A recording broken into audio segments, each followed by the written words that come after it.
এখানে আমরা কড়াই তুলছিলাম, তো সেই টাইমে একটা ছোট্ট ভিডিও একটা করেছি। আমরা জানি না কীভাবে ভিডিও করতে হয়, আপনারা সবাই আমাদের পাশে থাকবেন।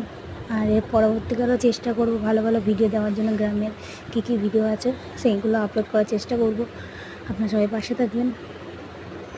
তো এই গ্রামে আমরা কড়াই তুলছিলাম, সেই টাইমে ওই ভিডিওটা করা। এরপরও আবার গ্রামের ভিডিও আসবে।